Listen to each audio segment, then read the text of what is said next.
ఇంటర్నెట్‌ని షేక్ చేస్తున్న Epstein files గురించి నువ్వు వినే ఉంటావు. 3,000,000 పేజెస్, లక్షల ఫోటోస్ అండ్ వీడియోస్ ఫైనల్లీ బయటికి వచ్చాయి. ఇక ఎవరూ దాక్కోలేరు. World's most powerful and rich people names దీనిలో ఉన్నాయి. ఎలాన్ మస్క్ నుంచి బిల్ గేట్స్ దాకా. ఈ డాక్యుమెంట్‌లో ఉన్న విషయాలు చూస్తే మైండ్ బ్లాక్ అవుతుంది. నువ్వు తెలుసుకోవాల్సిన మెయిన్ పాయింట్స్ ఇవి. నీ ఐలాండ్‌లో వైల్డెస్ట్ పార్టీ ఎప్పుడు అని ఎప్‌స్టైన్‌కి మస్క్ మెయిల్స్ పెట్టాడు. మస్క్ ఇది స్మియర్ క్యాంపెయిన్ అంటున్నాడు. బట్ ఈమెయిల్స్ రికార్డులో ఉన్నాయి. బిల్ గేట్స్ రష్యన్ గర్ల్స్‌తో సంబంధాల గురించి అండ్ ఎస్‌టిఐ కవరప్స్ గురించి ఎప్‌స్టైన్ రాసిన మెయిల్స్ బయటికి వచ్చాయి. గేట్స్ టీమ్ ఇవి ఫాల్స్ అండ్ అబ్సర్డ్ అని కొట్టిపారేస్తున్నారు.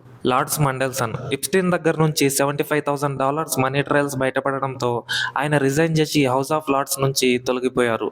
ప్రిన్స్ ఆండ్రూ తను ఒక అమ్మాయి పైన నీల్ డౌన్ అయ్యి ఉన్న కొత్త ఫొటోస్ బయటికి వచ్చాయి. డొనాల్డ్ ట్రంప్ ఎఫ్బిఐ టిప్ లైన్లో ఆయన పైన ఉన్న అన్వెరిఫైడ్ అలిగేషన్స్ కూడా ఈ ఫైల్స్లో ఉన్నాయి. ఇంకా రిచర్డ్ బ్రాన్సన్, సర్జరీ బ్రిన్ లాంటి చాలా మంది నేమ్స్ ఉన్నాయి. దీనిలో నేమ్ ఉన్నంత మాత్రాన నువ్వు తప్పు చేసావని కాదు, బట్ ఇలాంటి పవర్ఫుల్ కనెక్షన్స్ వల్ల జస్టిస్కి ఎంత అబ్స్ట్రక్షన్ జరిగిందో ఇప్పుడు క్లియర్గా తెలుస్తుంది. దీనిలో ఎవరి నేమ్ విన్నాక నువ్వు ఎక్కువ షాక్ అయ్యావు? కామెంట్ చేయి. ఈ కేస్ అప్డేట్స్ కోసం ఫాలో కొట్టు.